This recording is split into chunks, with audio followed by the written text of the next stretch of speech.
When that core confidence, gets shooken a little bit, then there's something you need to address. But honestly, you should have an unshakable level of core confidence, because then limiting beliefs will never be a thing again. I mean, there may be logistics, there may be some like tangible thing that's keeping you from doing something, like, say, I want to pass through this wall. It's not necessarily like, oh, well, you can't pass through the wall, but you want to. So is it because you can't that's a limiting belief? No, it's like, where are you judging yourself? Where have you allowed the poison dripping of social conditioning and your thoughts to cause you to settle for a life of less? When I talk about this wall and passing through the wall, I'm not talking about, oh, if you believe you can fly, you can fly. Well, I want to fly, but I can't fly, so I want to pass through this wall, but I can't. So are those limiting beliefs? Is there any way to be foolproof and to never have a limiting belief? Bro, you played yourself. You're not supposed to try to downplay limiting beliefs is like not a thing, but not a thing that you could do something about if it's an impossible thing. It's like, where am I stifled? Where is there something that I desire that I don't feel entitled to? Where is there an avenue of development that I want to achieve that I, for some reason, have been holding myself back in? And limiting beliefs are more so self-imposed, because, say, something like the laws of physics, the universal laws of that hold matter together, that we exist in, that can't be, outdone. So no, there's not limiting beliefs when you can't pass through walls or fly.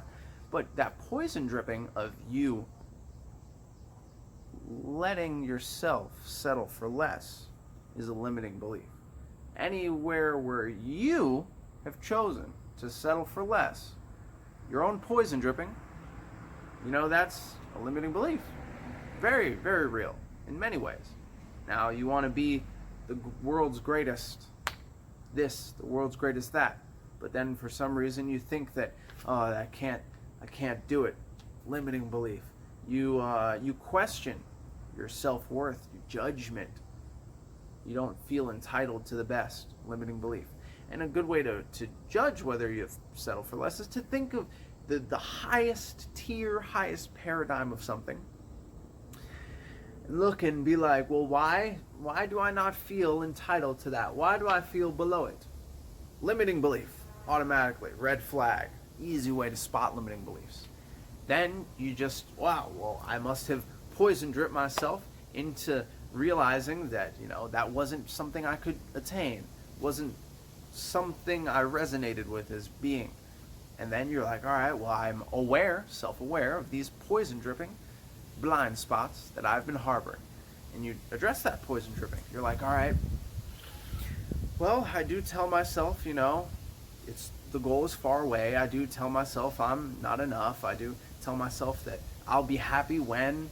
I do tell myself this, that, and the third. And you'll realize, wow, I tell myself a lot of things in my head.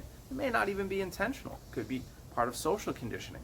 Social conditioning will put something on a high pedestal, and you'll view yourself lower than that because you don't have the approval, the validation, the accolades. And then that's more poison dripping. Well, I need to get society's, view of that I've conformed, and I can be one of them, qualified and considered to be of that prestige. There's more poison dripping. So limiting beliefs come in many forms of poison dripping that will probably sneak in and harbor themselves, just like, that limiting belief that's chilling in the back of your head. But don't ignore me. No, you're supposed to ignore me. But I told you not to ignore me, so that way I could make you think you were doing something about it, but not.